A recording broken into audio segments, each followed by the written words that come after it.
te agradecer, ó Pai, mais esse dia, terminando o dia do Senhor, ó Pai. Estamos aqui nesse lugar que chamamos de casa, adoração, lugar onde escolhemos, ó Pai, para que o seu nome seja, Senhor Deus, exaltado, Senhor, seja, Senhor Deus, cultuado, seja adorado.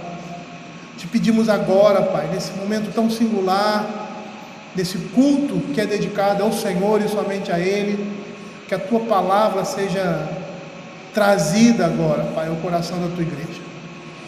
Que possamos, ó Pai, aprender com ela, que possamos, ó Pai, sentir o desejo por meio da Tua palavra, de ir além do que temos recebido aos domingos, ó Pai, tanto com relação ao conhecimento da Tua palavra, quanto à devoção também.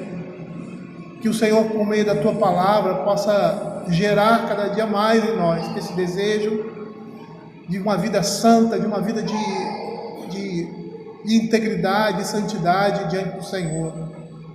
Fica com o Teu povo agora, nos ensina, Senhor. Traz, ó Senhor Deus, a instrução devida para a nossa mente, para o nosso corpo, para a nossa alma, para que possamos viver, ó Pai, direcionados por essa palavra em tudo que façamos. É o que nós pedimos, Senhor, em nome de Jesus, ó Senhor Deus.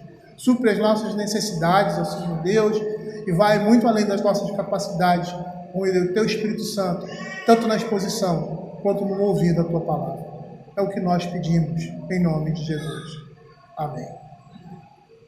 Queridos, vamos abrir a segunda epístola do apóstolo Paulo, capítulo 2, os versos de 1 a 13. Segunda epístola de Paulo, capítulo 2, versos de 1 a 13.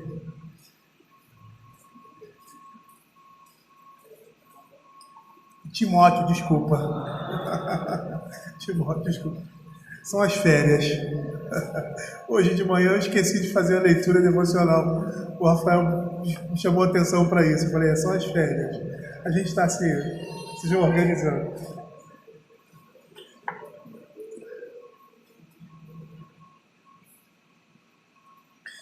Segunda epístola de Paulo, Timóteo, capítulo 2, versos de 1 a 11.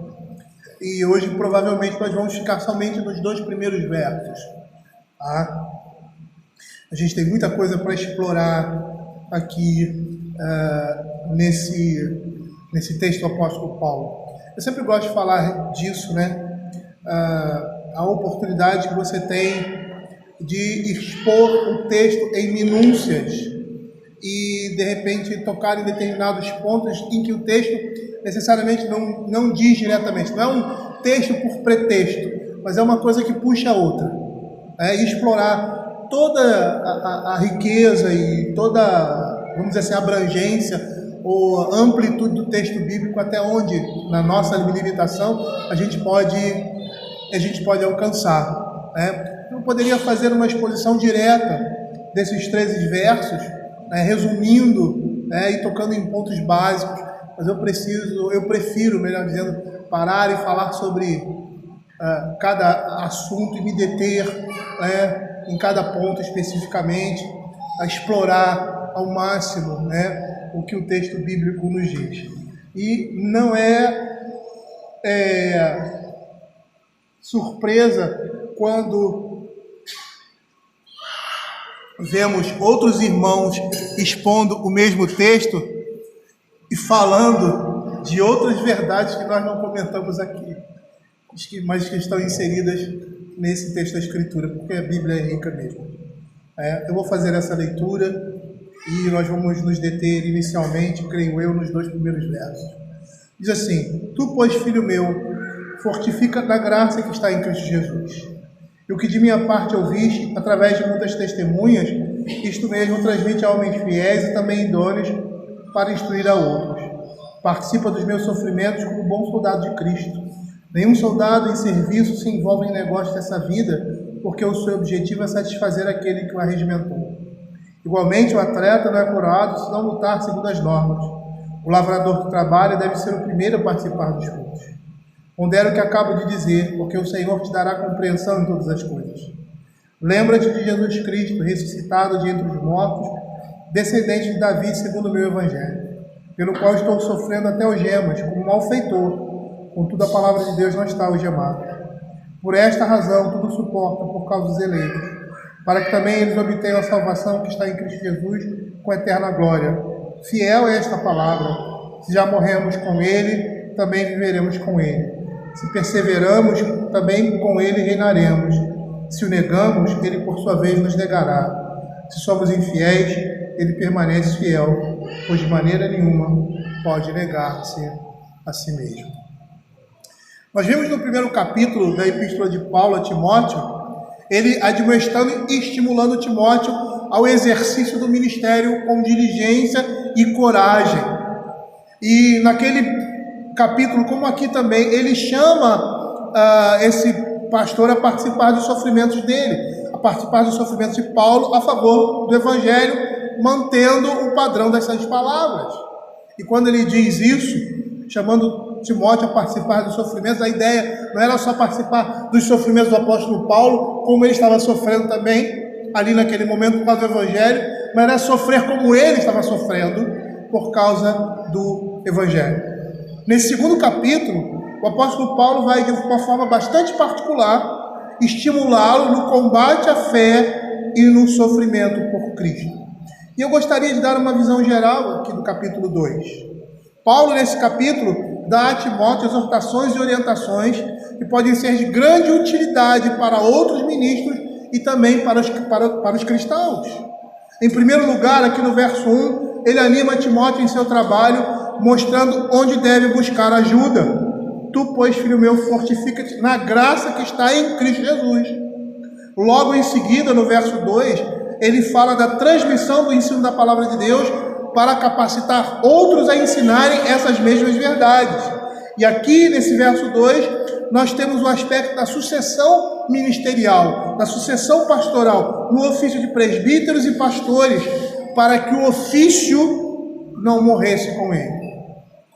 Nesses versos seguintes, do verso 3 em diante, Paulo vai exortar Timóteo a constância e perseverança nesse trabalho, usando as figuras de um soldado, de um atleta e de um agricultor, mostrando a Timóteo que, apesar do ensino do Evangelho trazer dificuldades, também trará galardões. Então é nessa perspectiva que nós vamos começar a falar desse capítulo, no seu verso, iniciando no seu verso 1, que diz assim: Tu, pois, filho meu, fortifica-te na graça que está em Cristo Jesus. A perspectiva de Paulo aqui é encorajar mais uma vez Timóteo a constância e perseverança em seu trabalho. E ele faz isso mais uma vez. E aí a gente para pensar. Paulo é um cara chato, né? Tem muita gente que quer dizer, Paulo é um cara chato. Ele fica repetindo a mesma coisa o tempo todo. Por que a necessidade de se repetir isso? Por que a necessidade de repetir, ou de demonstrar ou apontar para Timóteo estímulo, perseverança e coragem para desenvolver o ministério? E eu poderia dizer a vida cristã. Porque isso é necessário. E muito necessário.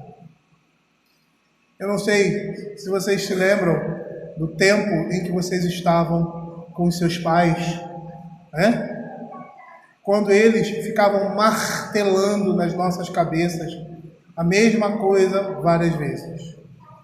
E quando isso acontecia, é pela necessidade, pela urgência e pela importância, que nós deveríamos entender a necessidade de ouvir o que eles estavam falando e obedecer. Não é diferente aqui. A vida cristã e o ministério em especial é um trabalho difícil, é uma luta árdua. E Paulo sabia disso. Paulo vivenciava isso, não somente como ministro, mas como servo também do Senhor, como um cristão.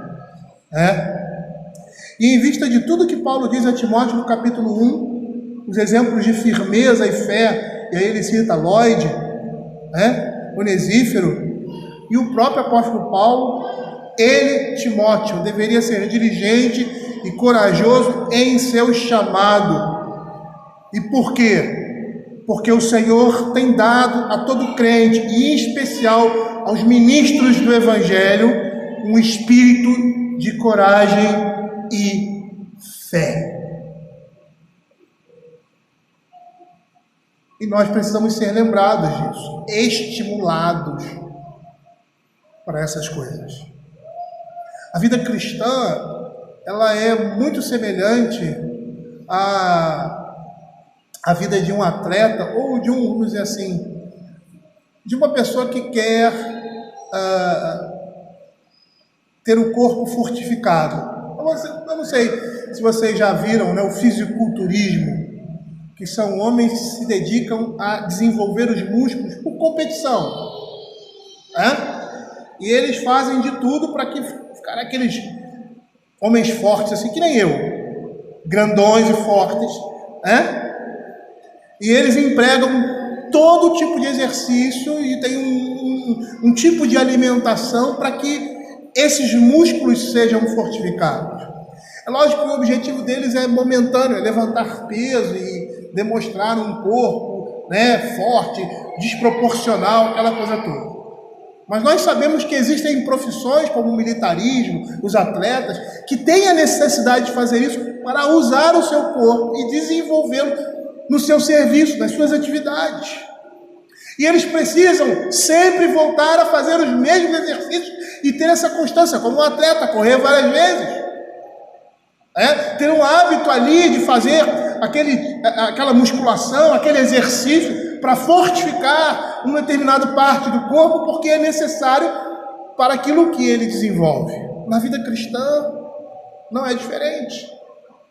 Nós precisamos ser lembrados que nós temos um espírito de coragem e fé, e que esse espírito deve ser totalmente motivado, ele deve ser totalmente exercitado para que possamos viver a vida cristã de forma digna e exercer aquele chamado que Deus, em especial os ministros do Evangelho. E aqui Paulo está falando sobre isso. Mas os crentes também entram nessa mesma categoria, para que possam exercer o seu ministério. Por quê? Porque os combates, os confrontos, as dificuldades são inúmeras e são constantes. E um homem que exerce esse papel, ele deve ter coragem e deve ter fé naquele que o comissionou. Matthew Henry diz assim: aqueles que têm trabalho para fazer para Deus devem despertar-se e fazê-lo e fortalecer-se para isso. Timóteo deveria se fortalecer cada dia mais na graça que está em Cristo Jesus. E essa fortaleza de Timóteo na esfera da graça crescerá se for cultivado o dom da graça de Deus que ele concedeu a ele. E é interessante a gente perceber isso. Como eu desenvolvo essa graça de Deus que o Senhor me deu no meu ministério, exercendo o meu ministério. Lá em 1 Timóteo, quando ele fala dos diáconos, ele diz assim que se os diáconos, se eles desempenharem bem as suas funções, eles vão alcançar proeminência. Ou seja, como que eles se fortificam, como eles avançam, exercendo as suas funções, exercendo aquilo que Deus estabeleceu para eles, fazendo aquilo que eles foram chamados para fazer. E é dessa forma que o dom da graça de Deus será desenvolvido deles. Às vezes nós usamos determinadas linguagens cristãs e bíblicas, mas que para nós não tem muito sentido na vida prática. O que seria então fortalecer-se na graça de Deus?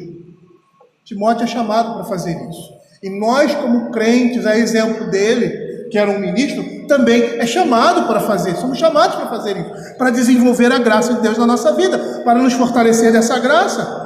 E o que seria isso? Seria viver de forma da forma como Deus requer de nós em sua palavra. Fortalecer-se da graça seria viver da forma como Deus requer de nós em sua palavra. E por meio da sua palavra, Ele vai nos suprir através do seu Espírito, de modo que somos fortalecidos por Ele em seu Espírito que habita em nós, ou seja, por meio do exercício da leitura, da meditação, da reflexão da palavra de Deus, de colocar essa palavra, do conhecimento dessa palavra e colocá-la em prática, nós estaremos nos fortalecendo da graça de Deus. É por isso que o salmista, no capítulo 1, ele vai dizer, bem-aventurado aqueles que não, antes o seu prazer está na lei de Deus e na sua lei medita.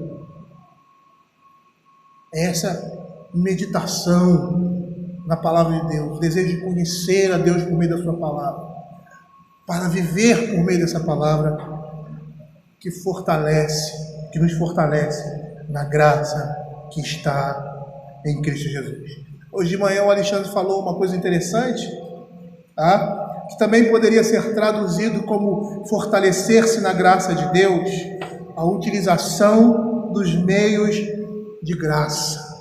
Ao utilizarmos os meios de graça que Deus nos concede, nós estamos nos fortalecendo na graça de Cristo. E quais seriam esses meios de graça? O exercício da vida cristã, o conhecimento da palavra de Deus, de sua vontade, a obediência, a prática da vida cristã, é o meio pelo qual nos fortificamos na graça de Deus que está em Cristo Jesus.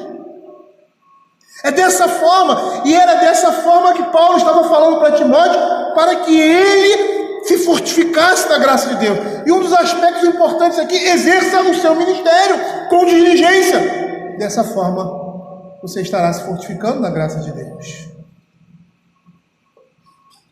É interessante nós vermos a própria palavra falando sobre esse aspecto, de fortificar-se na graça que está em Cristo Jesus. Abra 1 Timóteo capítulo 1, verso 7. Desculpa, 2 Timóteo capítulo 1, verso 7.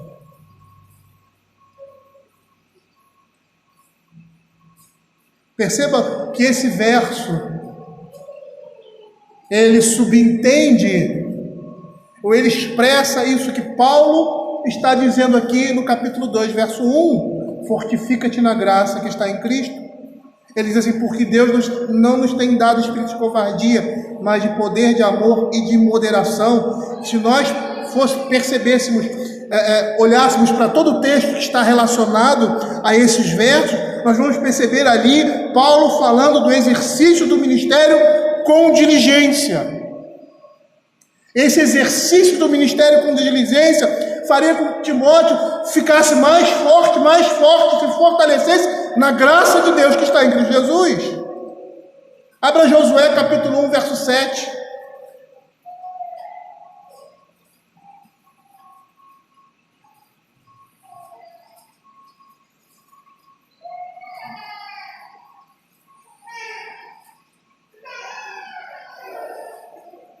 Um outro exemplo dessa fortificação na graça de Deus, desse fortalecimento da graça de Deus, quando diz assim a palavra do Senhor, Deus falando a Josué: tão somente ser forte e muito corajoso, para teres o cuidado de fazer segundo toda a lei que meu servo Moisés te ordenou. Dela não te desvies nem para a direita nem para a esquerda, para que sejas bem sucedido por onde quer que andares. Ou seja, ele deveria conduzir o povo de Deus a entrar na terra prometida. E como ele deveria fazer isso? Ele deveria ter coragem de cuidar e de aplicar e de apresentar a lei de Deus ao seu povo, ao povo de Deus. E percebam que o que nós temos aqui é o cuidado pastoral. Josué era uma pessoa que foi colocada no meio do povo de Deus para conduzi-los à entrada na terra prometida. E de uma certa forma, os ministros da igreja fazem isso. E ele chama ele a ser forte e corajoso. O exercício da vontade de Deus, de fazer a sua vontade, de aplicar a sua lei, de apresentar os ensinamentos da palavra de Deus, não se desviando nem para a direita nem para a esquerda, fortaleceria o povo e ele mesmo na graça de Deus. 1 Coríntios capítulo 16, verso 13.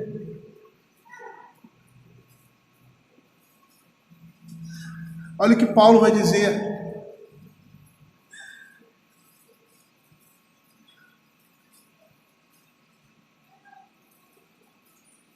Sede vigilantes, permaneceis firmes na fé, portai-vos varonilmente, fortalecei-vos.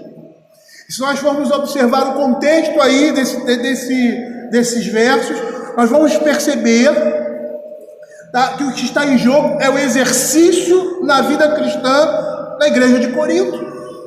O exercício da vida cristã na vigilância, na permanência na fé, de um comportamento santo, né? Fortaleceria o povo de Deus na graça de Deus. Abra 2 Coríntios capítulo 12, verso 9 e 10.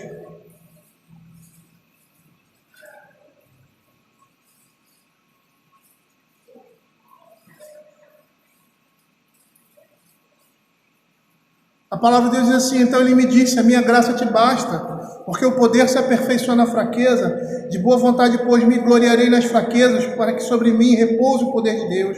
Pelo que sinto prazer nas fraquezas, nas injúrias, nas necessidades, nas perseguições, nas angústias, por amor de Cristo, porque quando eu sou fraco, então é que sou forte. E o que nós estamos vendo aí? A graça de Deus no exercício da carreira cristã e ministério do apóstolo Paulo. Paulo estava passando por uma situação difícil, provavelmente um problema muito sério de saúde, e ele queria se ver livre daquilo. E Deus diz assim: não, você vai permanecer com isso, porque é dessa forma que a minha graça vai se manifestar na sua vida, vai colocá-lo no seu lugar. E ele fala que essas coisas estavam acontecendo por causa da grandeza das revelações, e para que ele não se perdesse, o Senhor colocou um espinho na carne. E diz: você vai viver debaixo, vai se fortalecer debaixo da graça de Deus por meio dessas dificuldades. E aí você vê um aspecto interessante da graça de Deus. Tanto ela é objetiva quanto ela é subjetiva. Objetiva porque eu sou chamado a me fortificar na graça por meio do exercício da vida cristã, por meio do exercício da fé, da prática da palavra de Deus, de colocar em prática a vontade de Deus na minha vida, até mesmo contra a minha própria vontade, a vontade da minha carne. Mas não é só isso o exercício da graça. O exercício da graça, o fortalecimento dela, é um exercício subjetivo, onde eu me submeto à vontade de Deus, eu espero da mão de Deus aquilo que Ele pode me dar, eu reconheço a sua grandiosidade, a sua bondade, a sua misericórdia na minha vida, em meio a situações e circunstâncias, como a circunstância do apóstolo Paulo. E esse exercício de fé, de confiar em Deus, independente das circunstâncias e da situação, e fortalece na graça de Deus. Por isso, lá em Filipenses capítulo 4, verso 13, ele diz assim: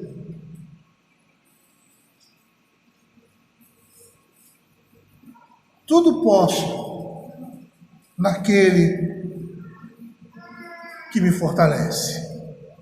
E quando ele diz isso, aí temos um caráter também subjetivo desse fortalecimento. Por quê? Porque Paulo está dizendo que pode e viveu em toda e qualquer situação. Ele viveu em uma situação dificultosa, onde, como nós vimos hoje de manhã, ele se considera um homem pobre, porque ele abandona tudo que ele tem nesse mundo em favor do Evangelho, e se submete a viver daquela forma, e não peca por isso. Ele não murmura, ele não reclama, ele glorifica e agradece a Deus por isso, diferente do povo do deserto. E nós muitas vezes somos assim. Precisamos aprender que toda e qualquer situação que nós vivenciamos, tristes ou não, nós precisamos agradecer a Deus. E isso não é só frase de efeito, não. Isso deve fazer parte da nossa realidade. Porque quando entendemos que a mão de Deus está por trás, quando entendemos que Ele é Senhor das nossas vidas e nós somos seus filhos, por pior que seja a situação, nós devemos glorificar o Senhor com ela e esperar e confiar nele. E Paulo passou por situações também de grande abundância e assim também não pecou contra Deus. Não virou seus olhos para essas coisas. Não se deixou levar por elas. Por isso ele diz: eu posso todas as coisas naquele que me fortalece. Eu tanto sei estar numa situação desgraçada, quanto sei estar muito abençoado em bem-estar completo. Por quê? Porque o Senhor me fortalece tanto numa quanto na outra situação. E 2 Pedro, abram aí 2 Pedro capítulo 3, verso 18.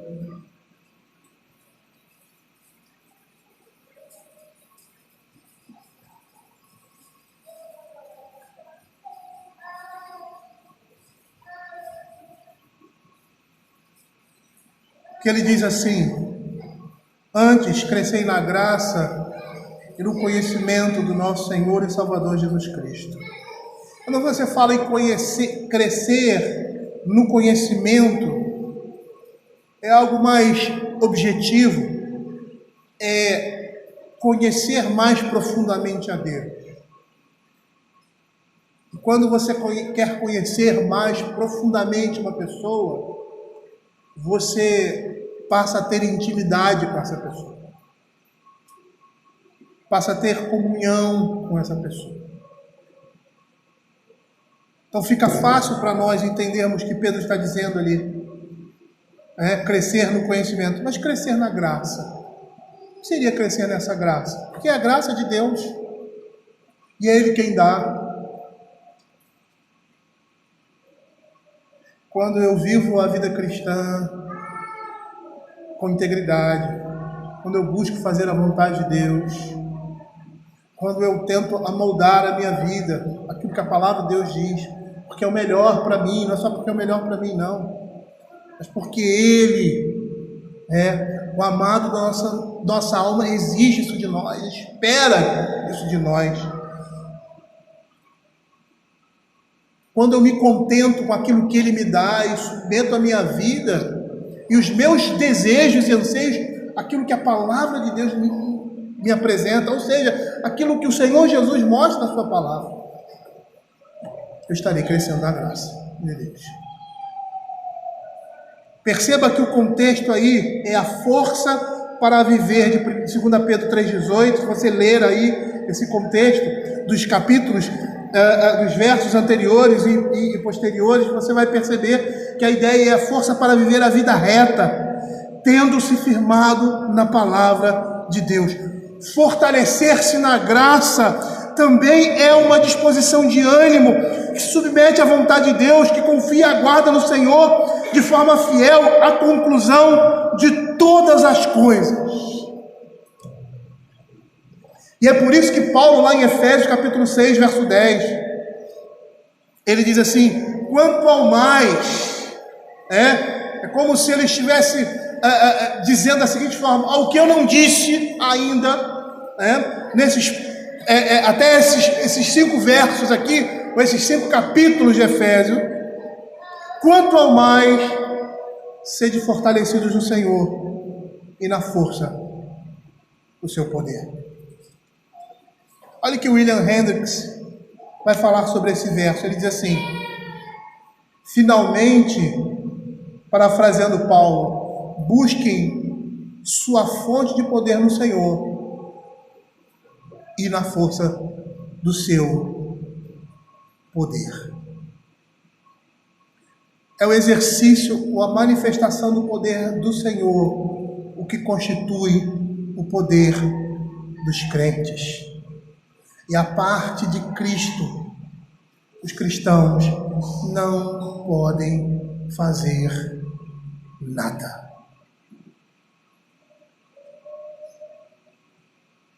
É interessante nós pensarmos um pouco sobre isso.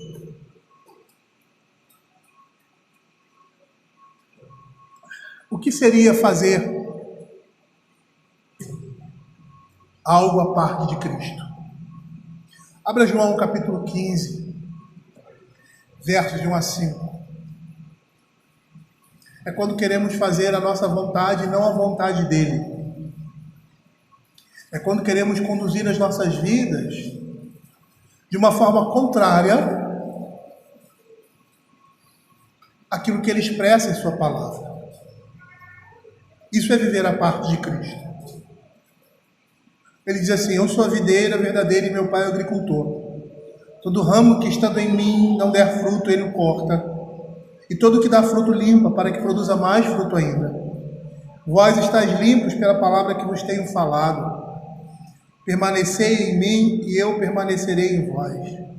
Como não pode o ramo produzir fruto de si mesmo, se não permanecer na videira, assim nem vós podeis dar, se não permanecerdes em mim.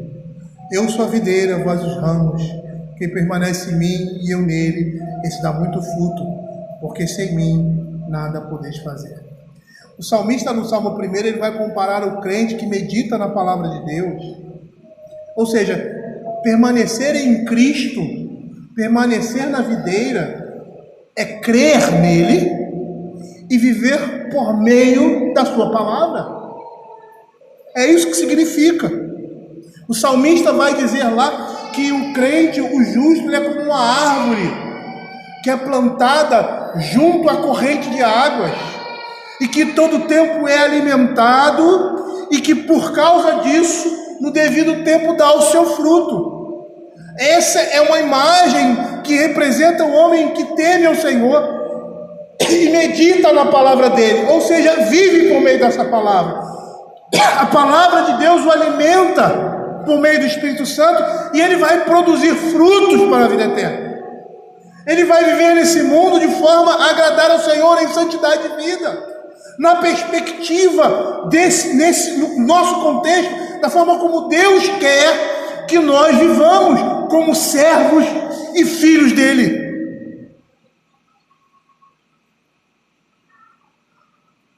E quando nós saímos dessa instrução, muitos erradamente pensam que o cristianismo é uma religião extremamente intelectualizada, simplesmente intelectualizada.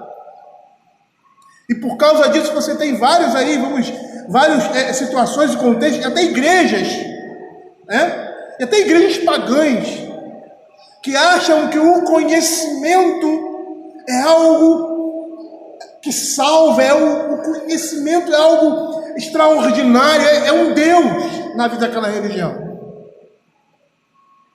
Isso é uma distorção da verdade. Por quê? Porque é o conhecimento da palavra de Deus que vai gerar em nós todas essas coisas. Mas essas coisas são geradas pelo poder de Deus. Não é somente conhecer a Bíblia. Não é somente conhecer a palavra de Deus. Muitos conhecem. Como Nicodemos conhecia. E ao mesmo tempo desconhecia coisas básicas da fé.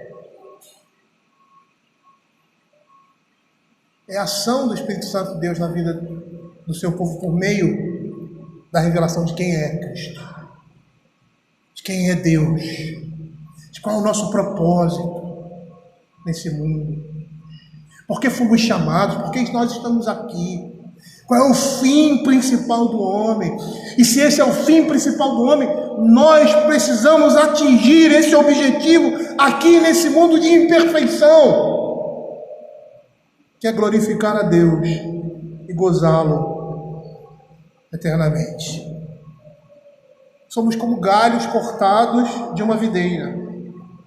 E por outro lado, em íntima comunhão com o Senhor, enxertados nessa árvore, podemos fazer tudo o que é necessário fazer. Hendricks, comentando esse texto da forma como nós falamos aqui, Ele cita Filipenses capítulo 4, verso 13, que já foi lido, traduzindo da seguinte forma: eu posso todas as coisas naquele que me infunde força.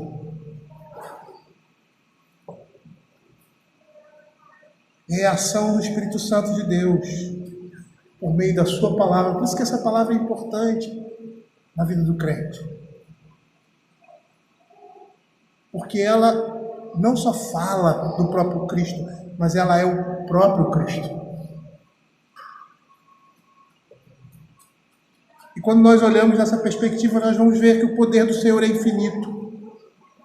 E William Hendrick, ele termina o seu comentário dizendo assim: vocês estão cientes, pois, do fato de que quando vocês pedem que Deus os fortaleça, certamente Ele ouvirá, porque Ele é capaz de fazer infinitamente mais tudo o que pedimos ou imaginamos.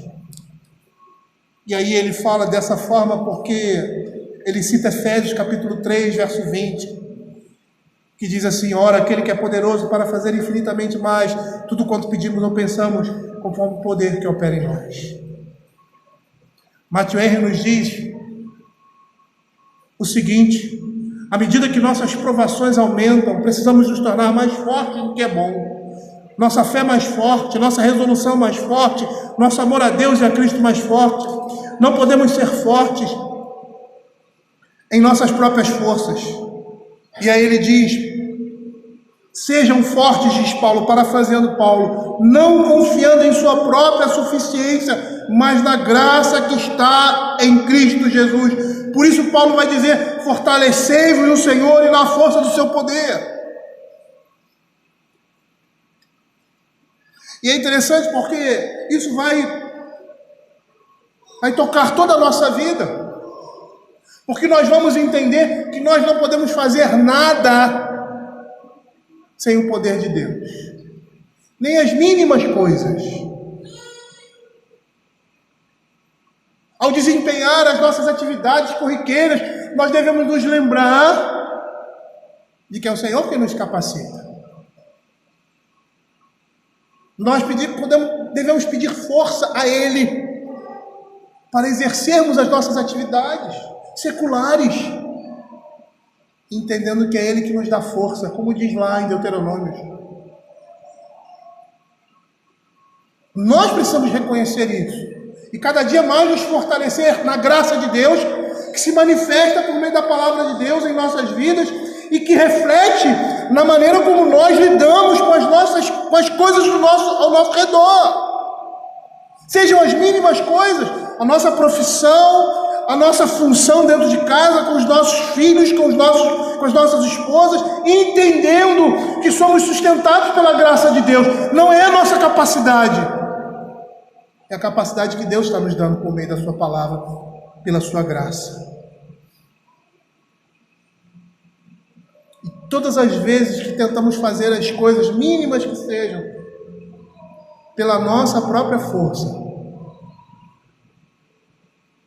nós estamos caminhando por um grande abismo, um grande buraco. E vamos nos envergonhar e nos decepcionar para reconhecermos que fazemos todas as coisas nele e por meio dele. Quando Pedro prometeu não abandonar a Cristo, antes de morrer por Cristo a negá-lo, ele estava confiando em sua própria força. Mas se ele estivesse confiando na graça de Deus, ele teria conseguido. Não importa como o mundo vive. Não importa o que eles fazem. A Escritura diz que eles estão caminhando para a destruição. O que importa é o que a palavra de Deus fala para nós. Porque é a verdade.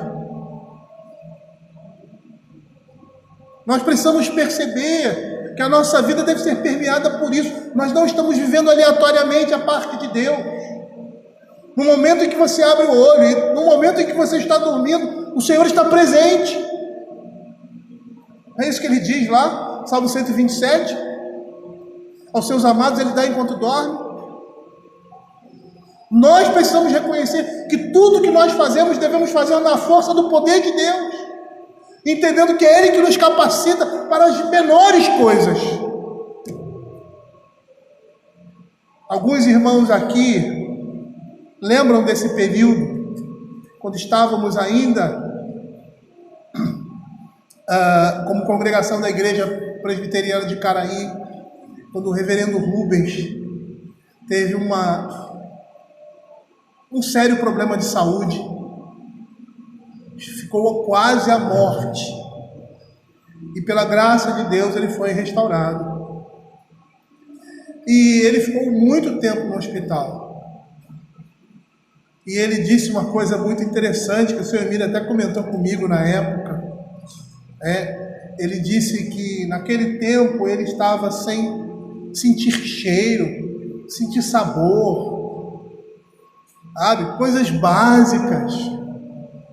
E aí, quando ele sai desse momento, né, ele precisou reaprender a andar. Foi um momento difícil da vida dele. Ele passou muito tempo hospitalizado. Ele disse assim para mim, no gabinete pastoral: é engraçado, porque nós não damos valor a coisas básicas, fundamentais na nossa vida, e não percebemos isso da forma como nós devemos perceber, que é fruto da graça de Deus. Coisas simples, como sentir gosto, como sentir o gosto da comida, e outras coisas que ele tinha perdido e estava recuperando, que eu nem me lembro agora o que era, mas que são coisas tão simples que nós fazemos diariamente e não levamos em consideração que mesmo essas coisas são feitas pela graça e pelo poder de Deus. Como, por exemplo, o nascimento de uma criança. É uma coisa tão natural, tão ordinária, mas apesar de ser natural e ordinário, é extraordinário. Como é que se forma os ossos de uma criança dentro do útero de uma mulher? É pelo poder de quem que uma criança vem à vida? Que é um feijãozinho e se torna uma alma, um ser humano formado, completo, dentro da barriga de uma mulher. Isso é algo extraordinário. Ninguém consegue explicar. É tão natural, tão ordinário, mas apesar disso é extraordinário e maravilhoso. Que é o poder de Deus em dar vida. Quando Paulo diz a Timóteo: fortifica-te na graça, Paulo quer que Timóteo reconheça a necessidade que ele tem de entender que é somente em Cristo. Por isso que ele diz, na graça que está em Cristo, somente em Cristo é que ele pode, que ele tem poder para fazer essas coisas. Por isso ele fala na graça que está em Cristo Jesus. Ele enfatiza que essa graça está em Cristo. E provavelmente ele quer mostrar que é tão somente de Cristo e de nenhum outro que essa graça emana.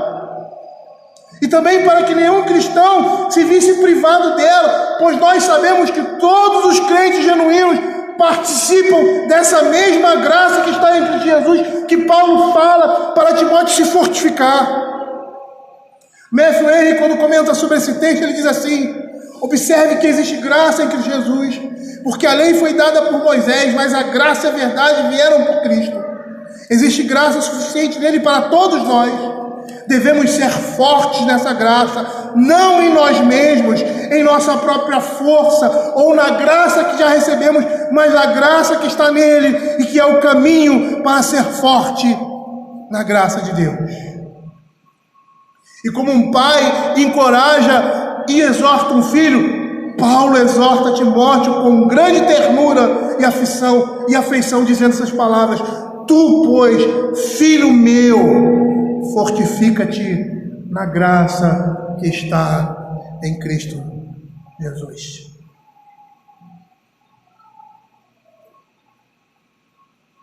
Eu quero encerrar aqui com as seguintes palavras. Uma coisa que eu vivenciei e que, ao lembrar disso, me emocionei, porque entendi muito bem o que Paulo está fazendo aqui com Timóteo, quando encoraja a fortificar-se na graça de Deus, como um filho, como ele diz aqui: tu, pois, meu filho. Eu, quando iniciei o ministério, eu não estou certo se foi na minha formatura ou quando iniciei em Boa Vista a exercer o pastorado. Eu lembro que meu pai enviou uma carta para mim com palavras de incentivo e congratulações, me congratulando com essa nova jornada, me animando quanto ao ministério. E aí ele usou esse texto, Josué, capítulo 1, versos de 7 a 9, que eu vou só reproduzir o verso 9. Não te mandei eu ser forte e corajoso, não temas, nem te espante, porque o Senhor teu Deus é contigo, por onde quer que andares. Nós precisamos nos lembrar disso, querido. Quando Paulo diz a Timóteo, é Deus que está falando a mim e a você, que nós temos a necessidade de nos fortificar na graça de Deus para essa caminhada, para o ministério, para a vida cristã. E quando Ele nos chama para sermos corajosos e fortes, Ele nos chama para sermos corajosos e fortes, para fazermos a sua vontade. E por mais que tenhamos medo ou sejamos ansiosos, quando nós estamos fazendo a vontade de Deus, o Senhor nos fortifica e nos dá uma força que muitas vezes nós não vemos em nós. Coragem para fazer a vontade de Deus, para ir contra o mundo, não porque a gente vai do contra, não, porque essa é a vontade de Deus, é isso que Deus exige de nós, é isso que Deus espera de nós.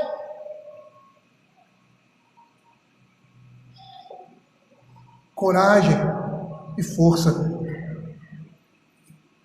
para sermos um pai de verdade, para sermos um companheiro, um marido fiel, para sermos filhos que honrem seus pais, para sermos cristãos autênticos e verdadeiros, como um instrumento, como farol no mundo, para sermos ministros do Evangelho, como devemos ser, presbíteros, diáconos, exercendo as nossas funções, o nosso chamado, a nossa vocação, com força e coragem. Que somos capacitados em Cristo Jesus.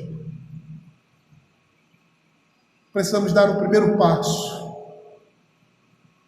e perceber que quem está por trás de nós é aquele que é maior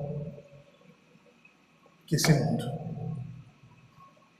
Essa palavra não é somente para aqueles que exercem o ministério, mas é para todo crente. É para você e para mim, a necessidade que temos de nos fortificar na graça que está em Cristo Jesus. Ele nos chama a fazer isso, mas não como Pedro, confiando nas suas habilidades, nas suas capacidades, mas é confiando que Deus vai usar aquilo que Ele colocou em nós. Se Ele colocou em nós a fé, a salvação, nós vamos confiar que o Senhor vai nos capacitar por meio daquilo que Ele nos deu. E nós vamos viver nessa expectativa, confiando que Ele vai fazer muito mais infinitamente mais daquilo que nós estamos pedindo ou que nós estamos pensando, para a glória dele. Vamos orar.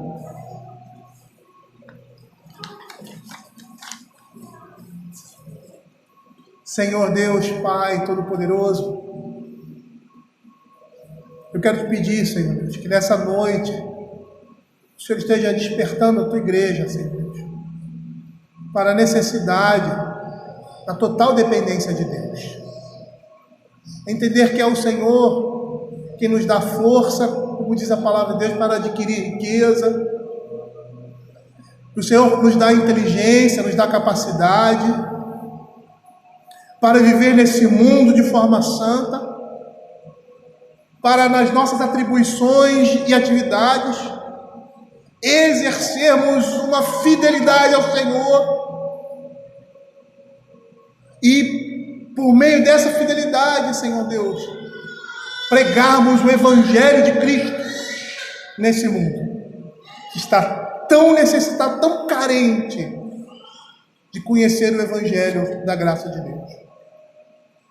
Senhor, tira o temor do nosso coração, tira o medo e nos faz, ó Senhor Deus, intrépidos, como eram os seus discípulos, porque sabiam que estavam fazendo a coisa certa, sabiam que foram chamados a pregar.